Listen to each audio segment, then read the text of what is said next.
Hello and welcome to House and Home Chat, Real Estate Real Talk with Dena and Chris. I'm Dena Mathis. And I'm Chris Breitenbach.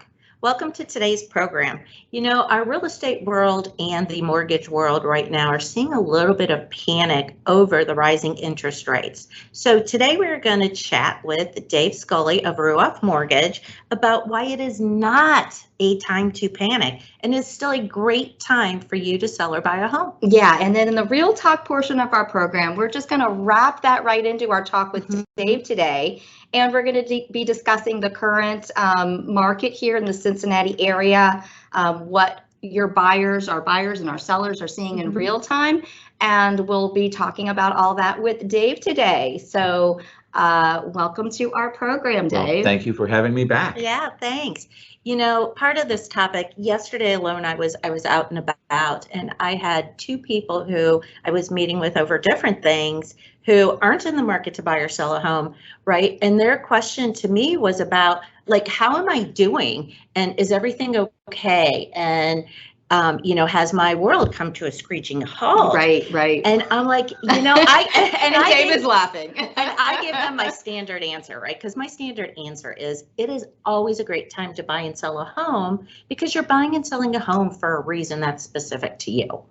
That's exactly right. And so, but what changes are your strategies. So Dave, hopefully we're going to talk a little bit about strategy or just things to think about. Yeah, so why don't you take a step back? Dave is a repeat guest on our program. Yeah, we're made happy. it back a second time. Yes, we love that. So we're happy to have you back. Just take that step back. Tell us a little bit about yourself.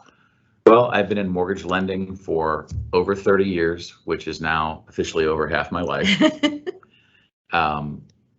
I live in Mason. I've been doing mortgages, like I said, for 31 years. I've seen the technology change from, you know, basically using a hammer and chisel and an abacus to, you know, all the technology that we have now, which is just absolutely amazing. Right. When I started doing loans, interest rates were 9.5%.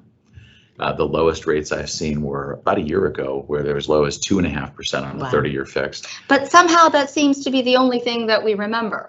Right. Well, it's current. It's exactly right. Yeah. You know, the price of an automobile, you know, goes up every year.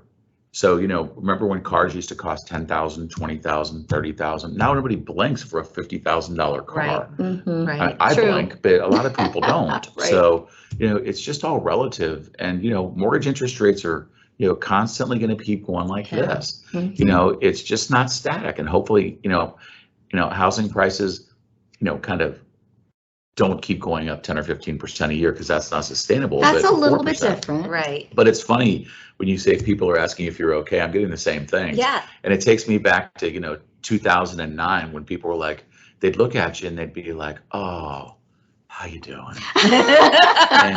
and it's like they feel sorry for you instantly. And I'm like, what are you feeling sorry for me for? There's still always going to be people buying houses. Right. Yeah. You know, Right. whether, you know, sometimes it's death, divorce, you know, loss of job, growing your house, moving, babies. transferring. Right. You were a renter. Life It's just time to buy a circumstances, house. right? You Right. know? You want to get a dog and have a yard to run around. Yeah. You know, Yeah. so there's always a reason to buy a house. So, you know, it may slow down. The velocity may not be as quick, but we're still gonna have business, don't you think? Oh, absolutely. Yeah. Absolutely. So let's talk about those rates. What are the current rates right now? Well, interest rates in general are right around 6% on a 30-year fixed rate, which is sobering. Which is lower than historically, and lower than my first mortgage. Yes. Again, lower than my mine. first mortgage, which was like 12, I think. But again, if you're our first-time home buyers are typically anywhere between the ages of 24 and 32, so they've only seen interest rates below 5%. Right. That's So all they 6 know. sounds ridiculous. Yeah. You know, and it just is what it is. So it's a readjusting. And it's tough. And as you can see from the example that I have behind us, you know, of somebody who bought a house a year ago for about $165,000, their rate was 3.25%, and their payment was somewhere in the $900 range. Okay. So fast forward to now. A year. Fast forward a year, and that housing prices were still going up about 10% or so. So she'd have bought that house for $185,000 or so instead of $165,000. Yeah, that's probably about right. So the cost of waiting was $20,000 on the house. Right. And the cost of waiting would have been almost doubling the rates, and the cost of waiting would have been an additional $300 or so dollars on her house payment. $1,293. So, Wow, yeah, so now the yeah. question is would she have bought that house? Would she have bought a smaller house? So we've heard about shrinkflation, right? Mhm. Where instead of getting, 10 potato chips in a bag, you get 8. Well, now instead of buying a $165,000 house, would you She's buy a Buying a $145,000 house? $145,000 house. And yeah. that difference might be a 3-bedroom versus a 2-bedroom, a community Or- she wants versus one she doesn't. Yeah, Yeah. And now yeah. maybe she doesn't buy, or right. Right. maybe she does and Right. has to readjust her life elsewhere. But it's Yeah. not like rent rates are going down either, right? Right. Yeah. So that becomes your challenge. Like if she bought now and that rate was, her monthly payment was $1,293, even with taxes and insurance, there's a good chance she's spending less Than what she would on rent. than she Because would on rent. Because I think we have children who both rent, and Mhm. my daughter's lease comes up in December, and she lives in Dallas and she gets to pay for 700 square feet, $1,650 a month. Oh, that's about what my son pays here. And if that goes up 10%, Yep. that $1,650 is another $165. All of a sudden, she's paying, $1,815 Yeah. a month in rent, and you have to really Mhm. start looking at what does that mean for a house. Right. And there's other considerations too, right? Sure. There's the responsibility of, do I really want a house? But at some point, you've got to look at the finances. Right. And is it a smart move to rent? Absolutely. And, if you think about it, the third example up there that I have is what happens if you didn't buy in 2021 and didn't buy in 2022? And if we look into our crystal ball a little bit, people think that rates are going to go as high as 7%. So let's say my buyer from last year waited 2 Waits years. a year And in from now. 2023, if interest rates go to 7, Mhm. 7, the price of that house that was 165 last year, that's maybe 185 now, might be 195 then. now. And now Right. that payment's into the $1,400 range, and now her $1,500 a payment's month. $500 higher a Yeah. month by Yeah. waiting 2 years. Yeah. So we've all heard a lot about the, date the rate, marry the house. Yeah. Rates That's go good. up and down. You can always refinance. You can't go back and unbuy your house for a different price. Be nice if you could. Yeah. Right.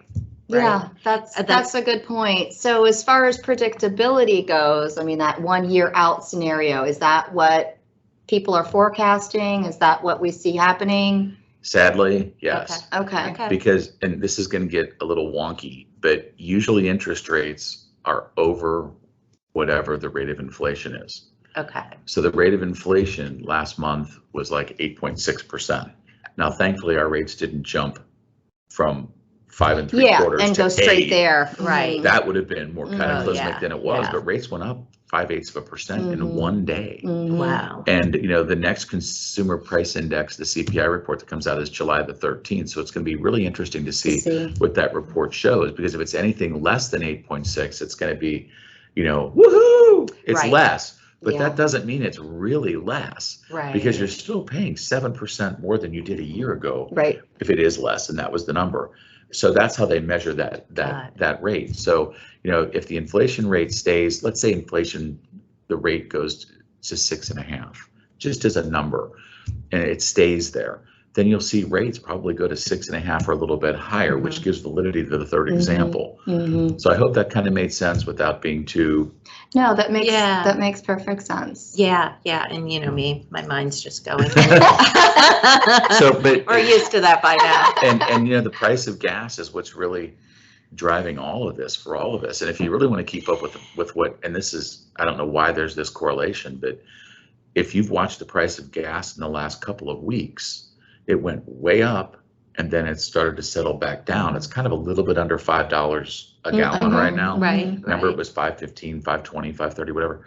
Well, interest rates have started to come down a little bit too. So it's following the gas prices. gas It prices. always has, and I'll Yeah. never be able to Yeah. explain why, but it That's seems like the crazy. price of, if you see the price of gas go down, Yeah. you'll see the interest rates go down. I'm not saying that's a Like that's a just cause something and I've effect, known. but That's Right. just something, if you see one, you seem to see the other. Really interesting. We'll keep our eye on those gas Yeah, prices. I've been We wrong, all but- do.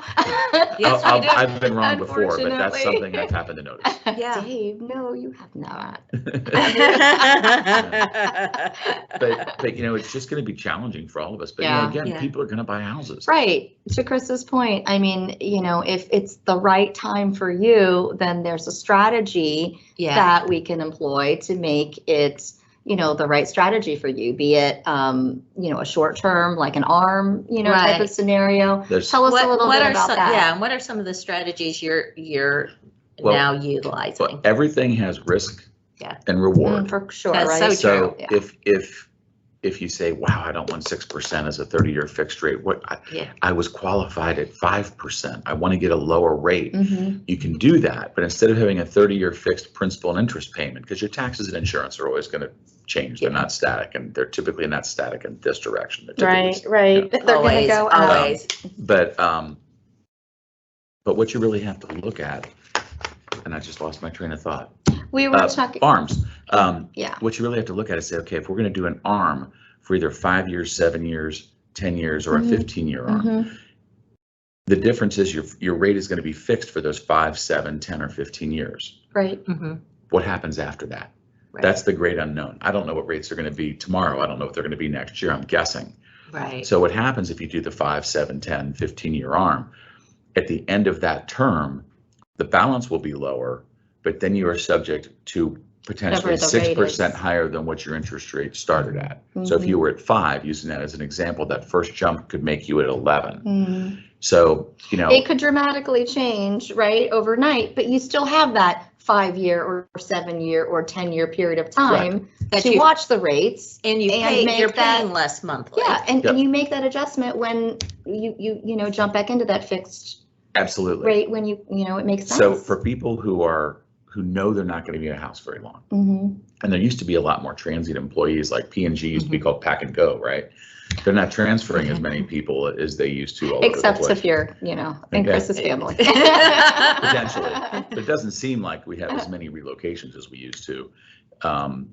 So you're not seeing as many people being in their house for just A couple the years. 3 A couple years. years, yeah. So 5 years is kind of a shorter term. I would, if you're looking at an ARM, it's again the reward. Your payment is lower. Mhm. Right. The risk is you don't know what's going to happen later. Yeah. And we were talking about that first-time home buyer, before our conversation here. How long did you all live in your house? The first house that you bought, and it's usually that 3 to 5 years. 3 years for right? me. Yeah. Right. And you said you were Yeah, fine. we were right probably around about the 5. same. Mhm. So it's not a bad strategy, but you really have to look at the risk versus the reward. Yeah. Is it worth $100 a month to have that hanging over your head for whatever term that is? And I think you're dead on. Like I've had 2 clients considering them recently, and my first time home buyer did the 10-year ARM, and they've got their path, they've got their plan, they know exactly what they're doing time frame wise, and I believe they'll do it. So they did the 10-year ARM Mhm. because they're like, we know we're not going to be here 10 years. Yeah. They're thinking 3 to 5, and they're like, even if we extend that, it's probably not 10. Right. And they're like, and if it is, there's a reason, whatever. And then I had somebody else from where could be a short-term home, could be their forever home.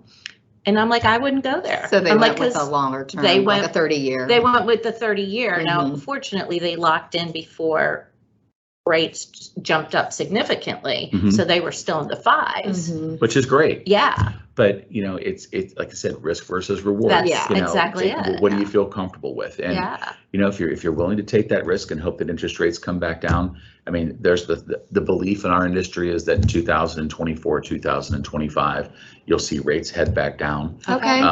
You've heard the term recession. There's a recession Yeah. looming. Recession, crash. All There's those a things. lot of There's a lot of buzzwords going. words. Yeah, Tell us, Dave. But as crummy as the word recession is, yeah, in the general public, for interest rates, it's usually a really good thing. Because that usually keeps interest rates down. So that's when the Fed says, hey, we need to get the economy going again. We'll lower interest rates and they'll change course. Mhm. The key to watch on that is inflation. If inflation stays high, the Fed can't really, do anything about Lower that. the rates. Yes, yeah. Mhm. that's going to be I the thought key. the key was to watch the gasoline prices. Well, the gasoline, that but too. if the gasoline prices kind of hang or go higher, Yeah. but that'll tell you that inflation is going to go Yeah. higher. So, it's going to be really interesting. And one thing that I was thinking about when I lost my train of thought. What popped in my head is, the people who are thinking about not moving up, they're like, well, I've got a 3% rate. I don't want to get rid of that. Or I'm on a 15-year fix that I'm at 2.5 or whatever. Right. I don't want to lose that. They have to remember when they bought their house, they didn't have a 2.5% or 3% rate. They bought when the rates were 5 or 6. Yeah. Right, so right, they were right. able to buy into that or Yeah. refinance Exactly. into And that. they were able to get at out some of it. point So in it's kind of like time you in kind of time. have to look back Yeah. and say, when you bought your house, most people didn't have that. Right. And we Right. did a lot of refinances in the last couple of years. So the thought process might be for some people is I've got this rate, Right. but if the Got house it. doesn't work for you anymore, if my kids are out of the house, your kids are out of the house. But if you want to downsize or whatever or move up, the rate's not relevant because if you're you can make decisions. Like you said, It's you're the not life. It's married. only one factor. It shouldn't be. Yeah. It shouldn't It be the shouldn't driving be one. the driving factor in terms of whether you want to upsize or downsize, Right. whatever your circumstances are. And those are the conversations Chris and I are having every day. It's the quality of life, right? Exactly. I use the term quality of life. And as that's changing in your home, Yeah. what pain, you're probably going to have pain somewhere. Pain might be a higher interest rate for a short bit or a long bit or whatever.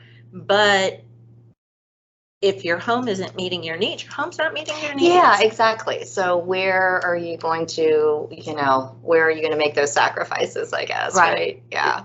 Right. It's again, it goes back to risk and reward, right? Right. And you'll never. right. And the sad thing is you won't know the right answer until later. Hey, we. Right. Yeah. Hey, Because we don't have that crystal ball, right? Like your young couple that did the 10-year arm. Yeah. Right? Yeah. This may turn out to be the greatest thing ever. They're going to be like, woohoo! Right. We were able to refinance and get out of it. We moved before, and then it all works out, and then you don't have to worry about it. Right. Right. So, in a case like that, it can work out. It can go the other direction as well. One thing that's interesting I'd like to mention is when you see on the news that they tell you the average 30-year fixed rate is, you'll say like 5.85 or some number that might be lower than 6. The reason for that is the government, in its infinite wisdom, considers any adjustable rate mortgage of 5 years and above as a fixed rate mortgage. Okay. Interesting. So if you got a 5-year arm Mhm. and your rate was 5%, and you got a 10-year arm and your rate was 5 3/8, and I get a 30-year fixed at 6, It's all the averaging average is together. somewhere in between, Got it. Right. Got it. So I didn't depending on realize how that. many people do the arms versus Yeah. how many do the fixed, so we get calls all the time going, what do you mean rates are 6%? I hear they're 5.83. Yeah. Well, they're really not 5.83. It's a conglomeration of all the arms that get in there as well, Which we don't really know. I don't all that- understand how that ever got included. Right, Mhm. because But- it doesn't seem right. Doesn't have to but make if sense, it but happens, that's the way it is. happens. Yeah. Are you seeing, or do you think you're going to see buy downs? People paying points to get a lower interest rate. Yeah, yeah. And what are points and Points are prepaid interest. Mhm. So if your loan size is going to be $200,000 and you have to pay 1 point, 1 point is 1% of that loan, which is $2,000. So what you're doing is you're saying, hey, if interest rates, again, we're generalizing using 6%, interest rate not having to buy the rate doesn't mean there still aren't all the other closing costs that come with it, which Right. are $3,500 to $4,000, whatever. But you're going to have to go, you're saying I want to go from 6, and I really would rather have 5 3/4. That's what I want. I was stuck on that. That's the number I want. So you may pay $2,000 to get from 6 to 5 3/4. okay. And the benefit is your principal and interest, and again, I'm going to generalize, will go down maybe $15 every 8th. Okay. So your principal and interest is now going to be $30 a month lower. Mhm. So, but it's going to cost you $2,000 a month. And it's kind of like that adjustable rate mortgage Right, conversation, yeah, risk right. and reward. Right. So how many times does 30 go into 2,000? I'm going to say about 66 times. So if that's the case, Good math, Dave. then you've got to be in your house for 5.5 years In order. In order Yeah, for it yeah. to be to the make reward. sense. Yeah, got it. So as long, Got it. or in that loan for 5.5 years. So, after, and again, I'm Mhm. estimating. So after Right. 5.5 years, you're going like, now I'm really saving. Yeah. that money. Mhm. Of course, a financial planner would say, you could have taken that $2,000 and turned it into $2,500 in that 5. And now you have to look at it that way as well. So Mhm. there's no wrong answer. Paying points Yeah. isn't a terrible thing. It's Yeah. not Yeah. something I typically recommend because Mhm. again, I think interest rates at some point will come back down. Okay. And when they do, usually if they come down in 3 years, that's the thought, right? Right. So if you're having to pay points and your payback is anything over 36 months, I don't think you're making a good That investment. Got it. That it's Got worth it. Okay. Good. Thank you. I appreciate that. Yeah, that's news to me. Yeah. But that's where it is. So like I said, sometimes it makes sense to pay that. Right. Sometimes it doesn't. Yeah. Companies used to pay that a lot for relocation as an Yeah, enticement. yeah. Yeah. To say, hey, we're going to help you get a little bit Right. better Buy down rate and the buy down points. the interest rate. Yeah.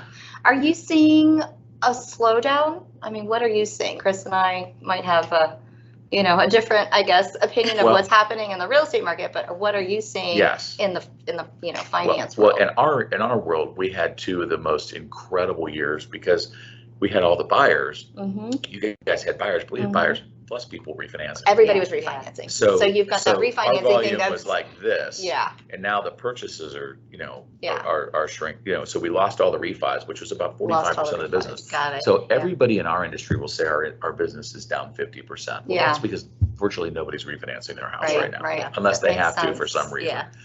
From a purchase Unless they had an standpoint- arm. Yeah. But from a purchase standpoint, what we look at are credit pulls.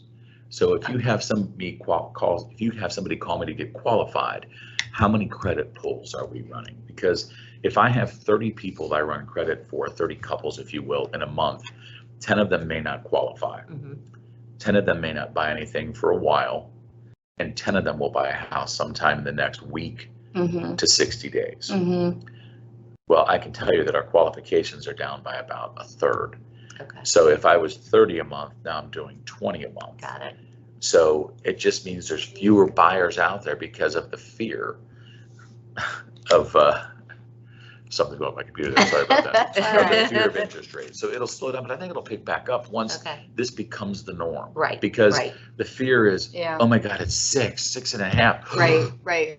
Where does it stop? And I haven't had anybody jump off the fence yet, like I've had people where we're looking, now they're like, okay, I have to consult with my, lender to see what does this Am do I with still my on payment? track? Am I still on track?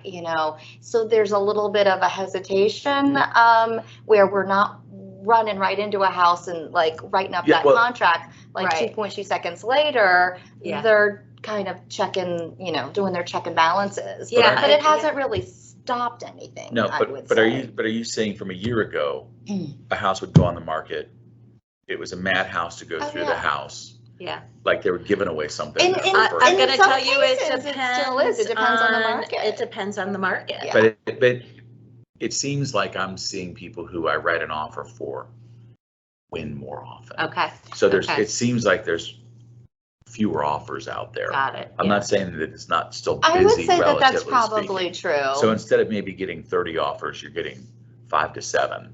Yeah. Is Yeah. that a fair I way to think say that's I think that's fair, and Okay. and I do think it is price, driven. Like, where are you Area, looking in the 300 price. range? Or are you looking in the million range? Yeah. And Yeah. it is area specific. Chris and I talk about this all the time. I've got clients that are out there looking in the Wyoming area. So sometimes inside that 275 loop, I see things. We see things a little bit differently than in our Mason market, Right. where we Very- typically are. Very area specific. Like Yeah. I have somebody who's that Westchester Liberty area, and they're under contract now, but we would go into a house and there were probably 50 people, or Okay. we'd be told. And so I'm like, but then I have somebody inside the 275 Yeah. loop, and I'll tell you, there's a plethora of homes for them to see. Yep. Yeah, and I'm seeing that same thing, like as far as the days on market go. you Yeah, know? like you're looking in Wyoming, so right? so looking in Wyoming and looking at this past month, just like the month of June, if I look at the solds, they were 11 days on market. So that would have been, prior Couple to the months. month of June, a Right. couple months prior. So that would have been April and May, sales. Those were 11 days We on always market. assume about a 30-day close date. Exactly. So if you look at the current pendings, those are 17 days on market. Yeah. So, that time is just a little bit longer, but if you look at the current actives, they're 31 average days on market. So, the days on market are just a little bit longer, which is not a bad thing because it gives everybody a chance to do their due diligence, right? Right. Well, to make sure the house that you're buying is the house that you want. Well, and I'm seeing, FHA offers get accepted where they weren't even considered 6 months ago. Oh God, I would have never. I had a VA client, and they were in a highly competitive price range. That we had specific needs and wants, but I'm like, oh my gosh, they're like, I was considering them a golden client, but there's that other perception. We can't help the perception is, hey, thanks for protecting my life, but I'm sorry, I'm not going to sell you my house. Yeah. I think you're at risk. I'm like, oh my gosh, are you people so off base? It's just a shame that that's the case, because everybody who does a VA loan, I'm going to tell you, doesn't have bad credit. Right. They just may not want to put their money in for a down payment on a house. And these people still were. They were just getting there were other benefits, right? They were a minimum 20% down. Great, whatever. The other component of that is where we are just coming from, or where we still are, is that whole, the appraisal gap. So if they don't have that money to put down, then they're not going to have a money for an appraisal gap. Your house is going to underappraise. It's been a crazy ride. It's been a very interesting 2 years, couple years. Yeah. And now I even saw somebody paying closing costs the other day. Really? Before the whole house I haven't seen that. Wow, before the inspection. Before you know it, you guys are going to have to be calling people for feedback again. You think? It could happen. You think? But, it's ever changing. I remember in 2008 and 2009, when people felt sorry for me back then, the government was giving first-time homebuyers an $8,000 credit for buying. I remember that. I'd almost forgotten. I totally forgot about that. Yeah, I did too. Yeah. So again, we've been in a seller's market for a good probably 30 months, maybe somewhere around there, 24 to 30 months, would you say? And eventually that's going to go away, and at some point it'll become a buyer's market. Yeah. And sadly, the interest rates going up are going to make it more of a buyer's market, because then you're going to see those sales prices plateau a little bit. And they need to plateau a little bit, they certainly do. There needs to be, and when people, again, we hear the word crash, and I don't foresee that happening. I don't think the circumstances are the same that they were back in, those years when we saw that happening. But I think a leveling off is not a bad thing. Exactly, right? because otherwise, how are first-time home buyers going to be able to buy a house? Exactly. Right. And one thing you were talking about with your buyers having to go back and readjust and make sure what their payment was going to be, we've had to go back to our borrowers who we may have qualified in February at an interest rate of 4 or 4.5, and make sure that their debt ratios still work at 6 or 6.5 or whatever the rates are. Things have changed. So that, again, back to the shrinkflation thing. So now it might be, hey, I know you were looking at 300,000, but you really need to be at 250,000. Not because, some of the kids will say, and I call them kids just because they all seem to be younger than we are these days. But, some of the kids have an amount that they'll still qualify for it. Just because you can doesn't mean you should. Right. But they have like, hey, we're budgeted. We don't want our payment to be above $1,800 they don't want to eat hot a dogs month. for the Whatever that years. number is. And that number may put them down, $50,000 in sales price for what they prefer. Now they still may end up buying for $260,000 or $270,000, right? But they're still buying a little bit smaller of a house. So I think it's going to push, interest rates going up. The good side of it, if you will, is it's going to level off the sales prices a little bit. And that's exactly what needs to happen. There was an article I was reading yesterday, and some gentleman, Logan, I'm going to butcher his last name, Motashami, he's an analyst at Housing Wire, said, when asked about if it's going to crash, he's like, we don't have a bubble. We have unhealthy home price growth. He's right. And I loved that, right? We don't have a bubble. We're not going to crash. We've got this unhealthy growth, and we need to get that in control. Yeah. Well, and the lack of housing and, all those factors really did put us into this it's kind of like unhealthy place. The .com crash. Remember when that happened? I used the word crash, but when Alan Greenspan was the chairman of the Federal Reserve, he said we have irrational exuberance for stocks. Yeah. And we've had a little bit of irrational exuberance, unhealthy growth, which is home kind prices of which is rising. kind of the same way of saying I know. Unhealthy growth in the market. Well, So, you look at home prices in your own neighborhoods, and you're like, oh my God, like that almost seems, ridiculous. I look at my sometimes. house Yes. and I think, Exactly. I'm not sure I'd pay this. Exactly. I mean, it's just this Exactly. phenomenon where your jaw is just like left, on the ground. Yeah. And, and sadly, I look at it and go, if I really sold my house for this with what I bought it for, would I really be making any money? Because I'm thinking, well, I finished the basement every day, the kitchen, That's I've gotten to enjoy all those yeah. things. But, right. Made a but, lot of upgrades. but it's very. And what are you going to buy? Where are you going? And that's why we pretty much have stayed. Yeah. That's So why we stay. and the kids were like, you can't sell the house. Well, Right. that's our out. That's Right. So for them, that's the house. But So, for other people that are downsizing, upsizing, right sizing, I don't care. Yeah. it all makes sense. So going back to, everything is very specific to your individual needs. your needs. Exactly. Yeah. So it's the right time if it's the right time for you. Exactly. Exactly. And if you're a renter, the right time, you'll know the right time when you finally say, I'm done. This is ridiculous. This is ridiculous. Right. I'm I'm done. paying Right. $2,200 Yeah. for 1,000 square Yeah. feet. Yeah. And you're paying somebody else's rent. Right. You're either paying your own mortgage or you're helping somebody else pay theirs. Right. Yeah. Right. And if you're in a huge complex, you're helping a corporation make bank on Which you. is a great point. Tons of, investors are still investing, right? They're still Well, looking for and those that- opportunities to buy homes that are investment properties. And nationally, Mhm. because I've read several articles on this, nationally, that percentage has increased quite a bit. Mhm. And so there seems that there are more investors who are coming in and buying. And maybe because they can, because we've talked a lot about, the competition of the cash offers. Yeah.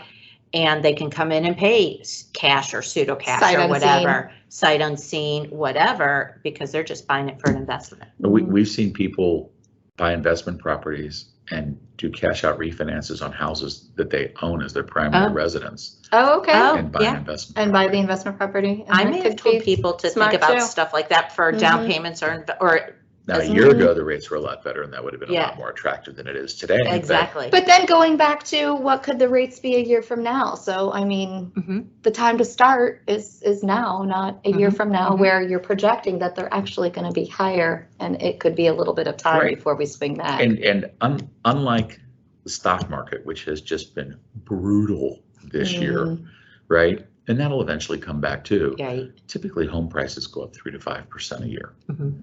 So it's a great investment. I mean, number one, it's shelter, but number two, it's a really good investment. Mhm. And I joke about, do we really make money on this house? By putting everything into it. But I know that if I sold my house, I've got money I can take out of it. Right. And if I was renting right now, if I moved, I've got nothing. Right. Yeah. Yeah. Good point. I agree. We've covered a lot of ground today. Dave, is there anything that we've left out that's really important that we should share with Well, I our think we listeners? covered adjustable rates. I think we Yes. covered buying points. Yeah. I think we've covered what it would have been to buy a house a year ago Yeah. versus today versus potentially in the future. Right. The risk of arms. Yeah. Renting versus buying. It's always a good time to buy a house if your needs are specific to what you need to do. I think that's a good summary. I think that's a great summary. So we'll wrap it up there. Chris, anything else to add? Just, Dave, we'll post this at the end of the show, but what's the best way for someone to reach out to you? And I love, not only are you excellent as a mortgage lender, but you do give the insight and guide people. And I do think people need that, right? You need that. They need that professional. reassurance. Yeah. Yeah. But what's the best way to reach you? The best way is my cell. You can call or text at 513-633-8476. And that'll be posted if you're one of our YouTube viewers. I will have that on a slide at the end. Thank you all for joining us. This has been House and Home Chat, Real Estate Real Talk with Dena and Chris. We love to help you with your specific buying or selling needs. Thank you. Bye.